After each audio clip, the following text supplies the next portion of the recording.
once knew a nigga whose real name was William. His primary concern was making $1 million, being the illest hustler that the world ever seen. He used to fuck movie stars and sniff coke in his dreams. A corrupted young mind at the age of 13. Nigga never had a father and his mom was a fiend. She put the pipe down, but for every year she was sober, her son's heart simultaneously grew colder. He started hanging out, selling bags in the projects, checking the young chicks looking for hit and run prospects. He was fascinated by material objects, but he understood money never bought respect. He built a reputation cause he could hustle and steal, but got locked once and didn't hesitate to squeal. So criminals he chilled with didn't think he was real. You see, me and niggas like this have never been equal. I don't project my insecurities on other people. He fiended for props like addicts with pipes and needles, and so he felt he had to prove to everyone he was evil. A feeble-minded young man with infinite potential, the product of a ghetto-bred capitalistic mental. Coincidentally, dropped out of school to sell weed, dancing with the devil, smoked until his eyes would bleed. But he was sick of selling trees and gave in to his greed.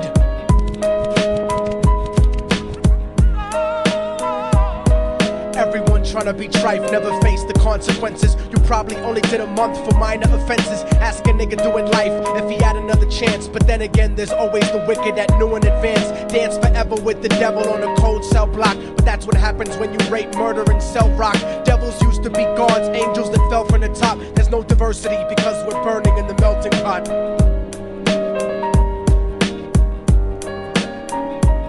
So Billy started robbing niggas, anything he could do to get his respect back in the eyes of his crew. Starting fights over little shit up on the block. Stepped up to selling mothers and brothers the crack rock. Working overtime, making money for the crack spot. Hit the jackpot and wanted to move up to cocaine, fulfilling the Scarface fantasy stuck in his brain. Tired of the block niggas treating him the same. He wanted to be major like the cutthroats and the thugs. But when he tried to step to him, niggas showed him no love. They told him any motherfucking coward can sell drugs. Any bitch nigga with a gun can bust slugs. Any nigga with a red shirt can front like a blood. Even Puffy smoked the motherfucker up in the club. But only a real thug can stab someone till they die. Standing in front of them, staring straight into their eyes, Billy realized that these men were well guarded, and they wanted to test him before business started. Suggested raping a bitch to prove he was cold-hearted. So now he had a choice between going back to his life or making money with made men. Up in the sight, his dreams about cars and ice made him agree a hardcore nigga is all he ever wanted to be. And so he met them Friday night at 2:45.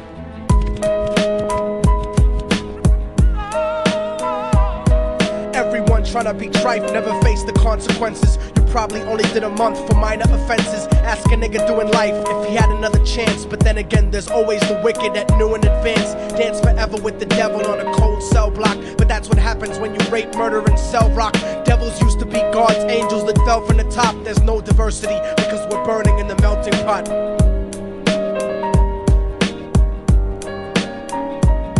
They drove around the project slow while it was raining, smoking blunts, drinking and joking for entertainment, until they saw a woman on the street walking alone, 3 in the morning, coming back from work on her way home. And so they quietly got out the car and followed her, walking through the projects. The darkness swallowed her. They wrapped her shirt around their head and knocked her onto the floor. This is it, kid, now you got your chance to be raw. So Billy yoked her up and grabbed the chick by the hair and dragged her into a lobby that had nobody there. She struggled hard, but they forced her to go up the stairs. They got to the roof and then held her down on the ground, screaming, "Shut the fuck up and stop moving around." The shirt covered her face, but she screamed and clawed. So Billy stomped on the bitch till he broke in her jaw. Them dirty bastards knew exactly what they were doing. They kicked her until they cracked her ribs and she stopped moving. Blood leaking through the cloth, she cried silently.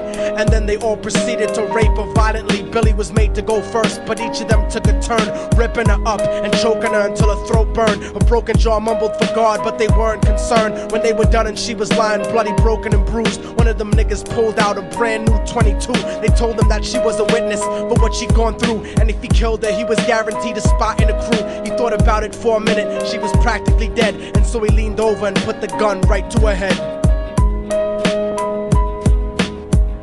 I'm falling and I can't turn back. I'm falling and I can't turn back. Right before he pulled the trigger and ended her life, he thought about the cocaine with the platinum and ice, and he felt strong standing along with his new brothers. Cocked the gat to her head and pulled back the shirt cover, but what he saw made him start to cringe and stutter, cause he was staring into the eyes of his own mother. She looked back at him and cried cause he had forsaken her. She cried more painfully, and when they were raping her, his whole world stopped. He couldn't even contemplate. His corruption had successfully changed his fate, and he remembered how his mom used to come home late, working hard for nothing, cause now what was he worth? He turned away from the woman that had once given him birth, and crying out to the sky cause he was lonely and scared, but only the devil responded cause God wasn't there. And right then he knew what it was to be empty and cold, and so he jumped off the roof and died with no soul. They say death takes you to a better place, but I doubt it. After that they killed his mother and never spoke about it. And listen, cause the story that I'm telling is true, cause I was there with Billy Jacobs and I raped his mom too. And now the devil follows me everywhere that I go. In fact, I'm sure he's standing among one of you at my shows, in every street cipher listening to Little Thug's flow. He could be standing right next to you and you wouldn't know. The devil grows inside the hearts of the selfish and wicked. White, brown, yellow and black color is not restricted. You have a self-destructive destiny when you're inflicted, and you'll be one of God's children that fell from the top. There's no diversity because we're burning in the melting pot. So when the devil wants to dance with you, you better say never, because a dance with the devil might last you forever.